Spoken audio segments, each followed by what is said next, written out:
दोस्तों नमस्कार। एग्रीकल्चर के इस ऑनलाइन प्लेटफॉर्म पर आपका हार्दिक स्वागत है।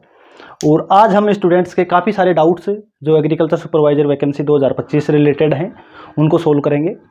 दोस्तों आपकी तैयारी बहुत अच्छी चल रही होगी और उम्मीद करते हैं आगे भी आप इसी तरह से अपना 100% योगदान देंगे पढ़ाई में और आपका सिलेक्शन सुनिश्चित करेंगे। काफ़ी सारे स्टूडेंट ऐसे भी हैं कि जो अदर वैकेंसीज की तैयारी कर रहे हैं, पटवारी एग्ज़ाम हो गया या और कोई एग्ज़ाम हो गया, तो 17 तारीख को पटवारी एग्ज़ाम भी हो लेगी और उसके बाद में पूरी आशा है कि स्टूडेंट एग्रीकल्चर सुपरवाइजर की तैयारी के लिए संपूर्ण रूप से प्रिपेयर करने के लिए तैयार हो जाएंगे। और जो स्टूडेंट स्पेशली एग्रीकल्चर सुपरवाइजर की जो तैयारी कर रहे हैं कंटिन्यू काफ़ी दिनों से, उनके लिए तो कोई दिक्कत ही नहीं है, वो लगातार अपनी तैयारी जारी रखें। लेकिन जो स्टूडेंट अभी मूड बना रहे हैं कि भाई अब हम तैयारी शुरू करेंगे, तो उनके लिए भी अच्छा मौका है। काफ़ी बढ़िया टाइम है, भी इतना भी नहीं है कि भाई बहुत कम टाइम है। 7 महीने के लगभग 6-7 महीने अभी हैं अपने एग्ज़ाम में, तो कम टाइम नहीं होता है। कुछ तैयारी आपकी पहले की होगी, कुछ तैयारी आप अगर अब शुरू करेंगे तो बहुत अच्छा मौका है, आपका अपना सिलेक्शन पा सकते हैं। स्पेशली आज हम अगर बात करें इस वैकेंसी के बारे में, तो जो अगली वैकेंसी आएगी 2026 के बाद में, लगभग मान के चलो 2028 में लास्ट में आ सकती है, 2 साल तकरीबन लगाएगी। तो हो सकता है 2 साल के बाद में सब चीज़ें चेंज हो जाएं। तो आप अपने इसको लास्ट वैकेंसी पुराने बेस पर, जो पुराना पैटर्न चलता आ रहा है पिछली 3-4-5 वैकेंसीज में, उसको मानते हुए ये लास्ट वैकेंसी माने, क्योंकि आगे अगर 2 साल बाद भी वैकेंसी आती है तो उसमें बहुत सारी चीज़ें चेंज होने की संभावना है। तो ऐसे स्टूडेंट जो 3-4-5 बार फेल हो चुके हैं और वो अपना माइंड चेंज कर चुके हैं कि अब हमें फॉर्म नहीं भरना है, अदर चीज़ों में वो लगे हुए हैं, तो उनसे भी मैं कहना चाहूँगा कि आप भी अपनी लास्ट वैकेंसी मान के एक बार फिर से आप तैयार हो और मेहनत करोगे। एक बार फिर से 6 महीने हैं, आप अगर अपने संपूर्ण तरीके से संपन्न अपना पूरा योगदान देते हो तो आपका सिलेक्शन ज़रूर होगा। तो आप एक बार फिर से इसमें उठ खड़े हों और तैयारी अच्छे से करें।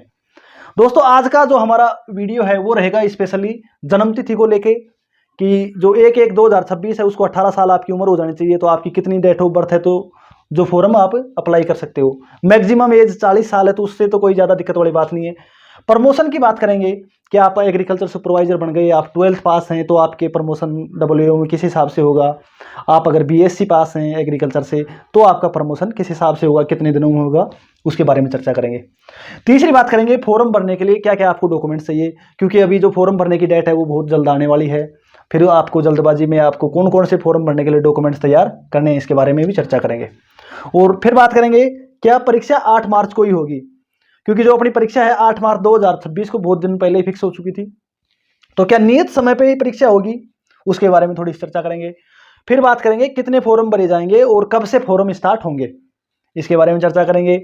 फिर बात करेंगे क्या पदों की संख्या 1500 हो सकती है, क्या पद बढ़ने की संभावना है, तो क्या 1500 तक पद पहुंच सकते हैं क्या, इसके बारे में भी चर्चा करेंगे।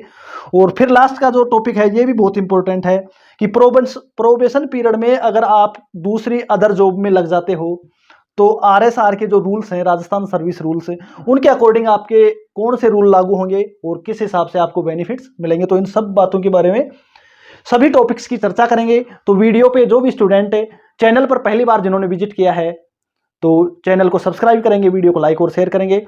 और काफ़ी सारे स्टूडेंट ऐसे भी हैं जिन्होंने चैनल सब्सक्राइब कर रखा है लेकिन जो बेल आइकन है उसको प्रेस नहीं कर रखा, यानी जो नोटिफिकेशन है वो ऑन नहीं है उनके, तो उनको पता ही नहीं चलता है कब वीडियो आ रहा है कब नहीं आ रहा। तो आप जो बेल आइकन है उसको भी प्रेस करें और वीडियो को लाइक और शेयर जरूर करेंगे। चलो शुरुआत करते हैं अपने वीडियो की।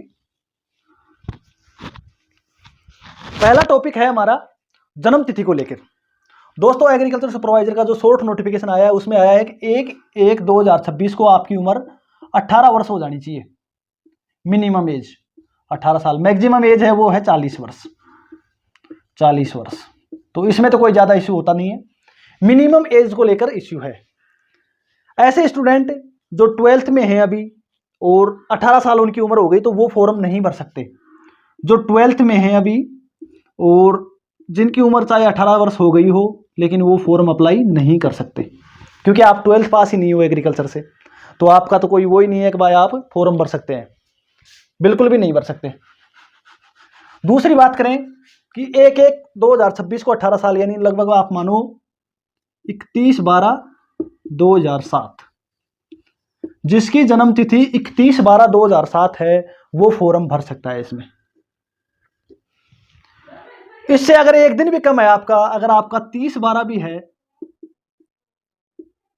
सॉरी 31/12/2007 या इससे पहले है, 31/12/2007 या इससे पहले है, वो फॉर्म अप्लाई कर सकता है। उसकी उम्र 18 साल हो चुकी है 31/12 वाले की।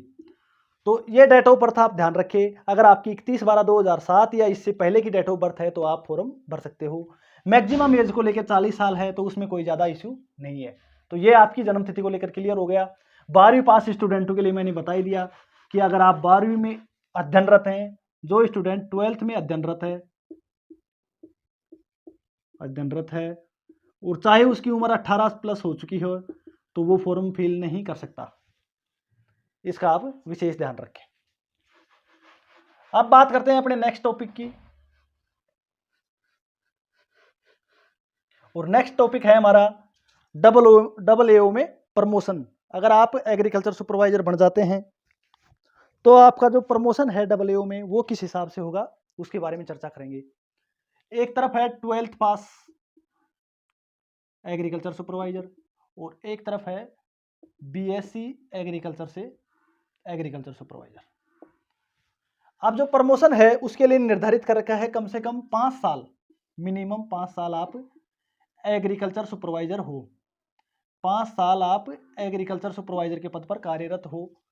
और इसमें भी ये मानो आप 5 साल एग्रीकल्चर सुपरवाइजर के पद पर आप कार्यरत हो, तो आप प्रमोशन के लिए हकदार हो, चाहे आप 12th पास हो या फिर आप BSc एग्रीकल्चर से हो। हालांकि 5 साल में AAO का प्रमोशन कभी भी नहीं होता है, लेकिन एक जो योग्यता बना रखी है कि आपके पास कम से कम 5 साल का एग्रीकल्चर सुपरवाइजर के पद का अनुभव होना चाहिए। तो आप चाहे 12th पास हो तो भी आप AAO बन जाओगे, या फिर आप BSc एग्रीकल्चर से हो तो भी आप AAO बन सकते हो। लेकिन एक बीच में आ गया सीनियर एग्रीकल्चर सुपरवाइजर का पद। तो जो पहला प्रमोशन होता है आपका, पहली ACP लगती है 9 साल के बाद में, 9 साल बाद, तो वो आपकी सीनियर एग्रीकल्चर सुपरवाइजर के पद पर ACP होगी, और फिर सीनियर एग्रीकल्चर सुपरवाइजर से आपका AAO में प्रमोशन होगा। तो इस तरह से पहले डायरेक्ट एग्रीकल्चर सुपरवाइजर से AAO बनते थे, आजकल एग्रीकल्चर सुपरवाइजर से सीनियर एग्रीकल्चर सुपरवाइजर, और फिर आप AAO के पद पर प्रमोट होते हो। AAO तक चाहे 12th पास हो आप या फिर BSc एग्रीकल्चर हो, कोई दिक्कत नहीं आती है। अगर आप फिर AO बनते हो एग्रीकल्चर ऑफिसर, इसमें फिर आप 12th पास हैं, उनका प्रमोशन नहीं होता है। 12th पास का प्रमोशन सिर्फ AAO तक ही होता है प्रेजेंट के नियमों में। हो सकता है आगे ये रूल्स चेंज हो जाएं और यहाँ तक भी प्रमोशन होने लग जाए, लेकिन जो प्रेजेंट के रूल हैं उनमें आप 12th पास हैं तो आप AAO तक जा सकते हो, इसके बाद में आपका प्रमोशन नहीं होगा। हालांकि जो सैलरी बेनिफिट हैं 9/18/27 के जो प्रेजेंट में चल रहे हैं 9/18/27, तो वो आपको बेनिफिट मिलते रहेंगे, उसमें कोई दिक्कत वाली बात नहीं है। चाहे आप 12th पास हो या फिर एग्रीकल्चर BSc एग्रीकल्चर हो, 9/18/27 वाले नियम आपके लागू रहेंगे। बात करें AAO के प्रमोशन की, तो AAO का प्रमोशन AAO तक BSc एग्रीकल्चर हो या फिर 12th एग्रीकल्चर हो, आपका प्रमोशन हो जाएगा, कोई दिक्कत वाली बात नहीं है। अब बात करते हैं अपन फॉर्म भरने के लिए डॉक्यूमेंट्स, क्या क्या डॉक्यूमेंट्स आपको रेडी कर रखने हैं जिससे बिना देर किए आप फॉर्म फिल कर सको। तो उसके लिए आपके पास 10th की मार्कशीट, 12th की मार्कशीट और कास्ट सर्टिफिकेट। 10th की मार्कशीट आपके पास होगी, 12th की मार्कशीट होगी। अगर आप BSc एग्रीकल्चर हो, BSc एग्रीकल्चर हो या फिर MSc हो या और आपकी एग्रीकल्चर की डिग्री हो, तो आप इनसे फॉर्म भर सकते हैं। अगर कई स्टूडेंट ऐसे हैं जिन्होंने 12th तक एग्रीकल्चर पढ़ी है, उसके बाद में अदर चीज़ में चले गए, मान लो BA कर ली उन्होंने, BA कर ली, तो BA की डिग्री लगाना कोई ज़रूरी नहीं है, आप 12th पास ही माने जाओगे। तो इसलिए आप 12th तक के ही डॉक्यूमेंट्स अपलोड करें। अगर आप आगे एग्रीकल्चर की आपके पास डिग्री नहीं है तो आप 12th पास तक ही डिग्री उसमें अपलोड करें। ये जैसे ही फॉर्म फिल होंगे उसके तब आपको इसके बारे में और जानकारी दे दी जाएगी। तो आपके पास 10th की मार्कशीट हो गई, 12th की हो गई। अगर आप एग्रीकल्चर से BSc MSc हो तो उसकी मार्कशीट और उसकी डिग्रियां हो गई। इसके बाद में आपका कास्ट सर्टिफिकेट, जो कास्ट सर्टिफिकेट है वो आपका 6 माह से पुराना नहीं होना चाहिए, 6 माह से पुराना। तो इसका आप विशेष ध्यान रखें, अगर किसी का 6 माह से पुराना है तो वो अभी इसको नया बनवा सकता है। इसके अलावा आपके पास जो भी सर्टिफिकेट हैं, उत्कृष्ट खिलाड़ी हो गए, उत्कृष्ट खिलाड़ी, विधवा, तलाकशुदा, एक्समैन वगैरह, या फिर स्पोर्ट्समैन हो गए, और भी कोई जो आपके पास डिग्री हैं, वो सभी डिग्री आप तैयार रखें। और SSOID के माध्यम से फॉर्म अप्लाई होंगे, और ईमेल आईडी और आपके इसमें सिग्नेचर ऑनलाइन ही अपलोड होंगे। तो जैसे ही फॉर्म स्टार्ट होंगे उसके बारे में और आपको डिटेल से बता दिया जाएगा। बाकी अभी आपका जो मेन डॉक्यूमेंट है वो है कास्ट सर्टिफिकेट। ये आपका 6 माह से पुराना नहीं होना चाहिए, इसको आप ध्यान दे लें, क्योंकि सितंबर अक्टूबर में फॉर्म फिल होने की संभावना है, सितंबर अक्टूबर में। तो वहाँ तक आपका 6 माह से पुराना नहीं होना चाहिए। अगर है तो आप अभी अप्लाई कर दें, 4-5 दिन में ये बन के तैयार हो जाता है। अब बात करेंगे क्या परीक्षा 8 मार्च को ही होगी। दोस्तों जैसा कि निश्चित है कि अपना काफ़ी दिनों पहले ही हो गया था कि 8 मार्च 2026 को अपना एग्ज़ाम होगा। तो ये निश्चित मानिए इसी तारीख को अपना एग्ज़ाम हो जाएगा। कोई किसी भी प्रकार की कोई ऐसे डाउट नहीं रहे कि आपका एग्ज़ाम आगे बढ़ सकता है, कोई संभावना नहीं है फ़िलहाल में। 8 मार्च को कन्फर्म माने। अगर बाय द वे कोई ऐसी बात हो जाती है या कोई ऐसी हो जाता है कि एग्ज़ाम को डेट को आगे बढ़ाना पड़ता है, ऐसी होने की बहुत कम चांस है, लेकिन फिर भी अगर अपन माने कि एग्ज़ाम चेंज हो सकता है तो भी मैक्सिमम 10-15 दिन ये आगे बढ़ेगा होगा। तो कोई क्रिटिकल कंडीशन आ जाती है तो यानी मार्च में आपका एग्ज़ाम हो जाएगा। फिर भी पहली बार तो 8 मार्च को ही कन्फर्म मानो, ये 100% 8 मार्च को आपका एग्ज़ाम हो जाएगा। 8 मार्च को ही ध्यान में रखते हुए आप तैयारी करें, किसी प्रकार के कोई डाउट में ना रहें कि एग्ज़ाम बढ़ेगा। मैं तो पहले एग्ज़ाम बढ़ते रहे हमेशा, क्योंकि ये तारीख बहुत दिन पहले आ चुकी है, इसलिए इसमें कोई बदलाव नहीं होगा। 8 मार्च को ही आपका एग्ज़ाम होगा। 8 मार्च के एग्ज़ाम के अकॉर्डिंग ही आप तैयारी करें और बिल्कुल बेफिक्र होकर आप अच्छे से तैयारी करें। अब बात करेंगे कितने फॉर्म भरे जाएंगे और कब से फॉर्म भरे जाएंगे। पहले तो मैं बात कर लेता हूँ कब से फॉर्म आएंगे। फॉर्म है वो लगभग सितंबर अक्टूबर में भरे जाएंगे आपके। सितंबर अक्टूबर में फॉर्म भरने के लिए मैक्सिमम 30 दिन मिलते हैं, 30 दिन का समय दिया जाता है फॉर्म भरने के लिए। और कितने फॉर्म भरे जाएंगे अब इसकी चर्चा करेंगे अपन। सितंबर अक्टूबर में आ जाएंगे, हो सकता है अगस्त में नोटिफिकेशन आ जाए। सितंबर की 10 तारीख मान ले या 15 तारीख से अक्टूबर 15 तक फॉर्म भरे जा सकते हैं, या फिर सितंबर में नोटिफिकेशन आ जाए तो सितंबर लास्ट या और अक्टूबर लास्ट तक ये फॉर्म भरे जा सकते हैं। तो इसमें कोई दिक्कत वाली बात है नहीं। अब बात करेंगे कितने फॉर्म भरे जाएंगे।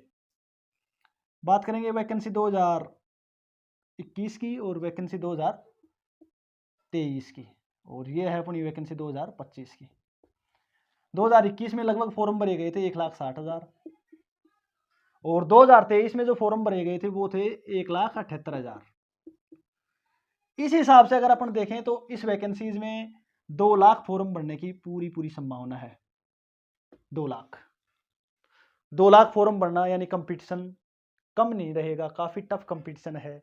तो आप इसका विशेष ध्यान रखें, क्योंकि 2 लाख जो फॉर्म भरे जा रहे हैं वो लगभग 1100-1200 पदों के लिए भरे जा रहे हैं, तो कम नहीं है कंपटीशन। आपको अच्छी मेहनत करनी पड़ेगी। अगर आपका सिलेक्शन लेना है तो आपको बहुत अच्छी मेहनत करनी ही पड़ेगी, इसमें कोई दो राय की बात नहीं है, क्योंकि एग्रीकल्चर में भी कंपटीशन धीरे धीरे टफ होता जा रहा है। तो लगभग 2 लाख फॉर्म भरे जाएंगे, और अंदाजन है लगभग इसमें एग्ज़ाम में जो फॉर्म भरते हैं वो कंप्लीट नहीं बैठते हैं, लगभग 10% लोग अनुपस्थित रहते हैं। तो एक 75-80 के आसपास में स्टूडेंट इसमें एग्ज़ाम में बैठेंगे। अब हम बात करते हैं कि क्या पदों की संख्या में वृद्धि होगी, क्या पद 1500 हो सकते हैं, क्या ऐसा कोई सिस्टम बन रहा है क्या भाई 1500 पद हो जाएं अपने। 1500 पद नोटिफिकेशन है वो 1100 पदों पर ही आएगा, ये कन्फर्म है। और वैकेंसी को आए हुए लगभग 2023 में वैकेंसी आई थी, जिसकी 2024 में ज्वाइनिंग मिली है, 2024 दिसंबर में जिनकी ज्वाइनिंग हुई है, और ये भी मात्र 430 पदों की। इससे पहले जो बड़ी वैकेंसी थी वो 2389 पदों की थी, वो 2022 में जिसकी ज्वाइनिंग हो चुकी है। तो लगभग हम माने कि 2022 से 2026 तक का टाइम 5 साल हो गई और 5 साल में वैकेंसी आई है लगभग 2700 पदों की। इस हिसाब को देखते हुए तो वैकेंसी है वो बढ़ेगी, 300-400 पद तो आराम से बढ़ सकते हैं इसमें, लास्ट तक बढ़ सकते हैं। जब तक 2 गुना का रिजल्ट आए उससे पहले तक पद बढ़ सकते हैं, यानी 2 गुना के रिजल्ट आएगा उससे पहले तक पद बढ़ सकते हैं। 2 गुना रिजल्ट से पहले, यानी 8 मार्च को एग्जाम है और आपका जो रिजल्ट है 2 गुना का वो आएगा लगभग मई या जून, मानो आप मई जून 2026। तो यहां तक पद बढ़ सकते हैं अपने। संभावना है पूरी कि 1500 का आंकड़ा पहुंच सकता है, 1400-1500 पदों तक ये वैकेंसी हो सकती है। तो आप तैयारी अच्छी से करें, क्योंकि लास्ट में इसका बेनिफिट आपको जरूर मिलेगा, पद जरूर इसमें ऐड होंगे। तो आप जो स्टूडेंट नज़दीक रहेंगे उनका भी सिलेक्शन होने की पूरी संभावना है। तो आप अभी से अपनी तैयारी को पुरजोर तरीके से तैयारी करें कि आपका सिलेक्शन हो जाए। पद इसमें निश्चित बढ़ेंगे, आप बेफिक्र रहें। नहीं भी बढ़ते हैं तो 1100 पद हैं, इन्हीं को लेकर अपने को तैयारी करनी है। वो पद बढ़ेंगे वो अपना एक्स्ट्रा एडवांटेज है। अब हम बात करेंगे कि प्रोबेशन पीरियड में दूसरी जॉब, क्योंकि बहुत सारे स्टूडेंट हैं जिनका सिलेक्शन हो जाएगा एग्रीकल्चर सुपरवाइजर के पद पर, फिर उनके पास बीएससी एमएससी की डिग्री है, बीएससी एमएससी एग्रीकल्चर से, तो वो AAO की तैयारी करेंगे या फिर AO की तैयारी करेंगे या फिर अपने एग्रीकल्चर के अदर एग्जाम की तैयारी करेंगे। दूसरे स्टूडेंट हो गए जो एग्रीकल्चर सुपरवाइजर में जिनका सिलेक्शन होता है, BA वगैरह कर रखी है जिन्होंने, या फिर और कोई डिग्री ले रखी है, वो तैयारी कर रहे हैं सब इंस्पेक्टर की मान लीजिए, RAS की मान लीजिए, या फिर अदर वैकेंसीज की तैयारी निश्चित करेंगे। जिनको पढ़ना होता है वो तैयारी करते ही है। सपोज दैट आपका सिलेक्शन किसी भी एग्जाम में हो जाता है, AAO को लेके चलते हैं अपन या इधर SI को लेके चलते हैं, एग्रीकल्चर सुपरवाइजर के पद पर रहते हुए आपका सिलेक्शन इन पदों पर हो जाता है और आपको लगभग 1 साल हो गई काम करते हुए एग्रीकल्चर सुपरवाइजर के पद पर, तो फिर आपके लिए क्या रूल लागू होते हैं? क्योंकि आपने 1 साल गवर्नमेंट जॉब में आप रह चुके हो ऑलरेडी और अब आपको दूसरी जॉब मिल गई है, तो किस हिसाब से आपके लिए कंडीशन बनती है प्रोबेशन पीरियड की? दोस्तों, अगर आप राजस्थान में प्रोबेशन पीरियड है 2 साल का, 2 साल आपको किसी भी वैकेंसी में आपका चाहे सिलेक्शन हो, आपको 2 साल प्रोबेशन पीरियड के पद निकालना ही पड़ता है। 2 साल प्रोबेशन पीरियड। अगर आपने 1 साल प्रोबेशन पीरियड किया है यहाँ पे और फिर आप चले गए SI में, तो वहाँ आपको 2 साल प्रोबेशन पीरियड करना ही पड़ेगा बिल्कुल। अगर आप AAO बनते हैं तो भी आपको 2 साल प्रोबेशन पीरियड करना पड़ेगा। दूसरी कंडीशन ये है कि आप एग्रीकल्चर सुपरवाइजर के पद पर 2 साल प्रोबेशन पीरियड कंप्लीट कर लेते हैं और फिर आपका सिलेक्शन अदर वैकेंसीज में होता है, तो आपको फाइनेंशियली जो सिस्टम है, यानी आपकी जो सैलरी है वो कम नहीं होगी। प्रोबेशन पीरियड तो आपको वहां भी करना पड़ेगा, डॉक्यूमेंटली प्रोबेशन पीरियड करना पड़ेगा। सैलरी में आपको कोई लॉस नहीं होगा, यानी जो सैलरी आपको मिल रही है इसके बाद में वही सैलरी मिलती रहेगी। अगर अप ग्रेड पे जाते हो और वहां अप ग्रेड में ज़्यादा आपको सैलरी मिलती है तो वो सैलरी भी आप चूज कर सकते हो। तो प्रोबेशन पीरियड के बाद में आपका जॉब लगता है तो बहुत अच्छी बात है, उसमें आपको फाइनेंशियली नुकसान नहीं होता है। तो दोस्तों, उम्मीद करते हैं आपको वीडियो अच्छा लगा होगा, तो आप इसको वीडियो को लाइक और शेयर ज़रूर करें। और एग्रीकल्चर सुपरवाइजर से वैकेंसी से रिलेटेड आपका भी कोई इश्यू है, कोई डाउट है, तो आप हमें कमेंट करें, उसको भी हम क्लियर करने की कोशिश करेंगे। और जो भी स्टूडेंट चैनल पर नए हैं चैनल को सब्सक्राइब करेंगे और टेलीग्राम ग्रुप का लिंक दिया हुआ है, आप टेलीग्राम ग्रुप से ज़रूर ऐड हो। धन्यवाद।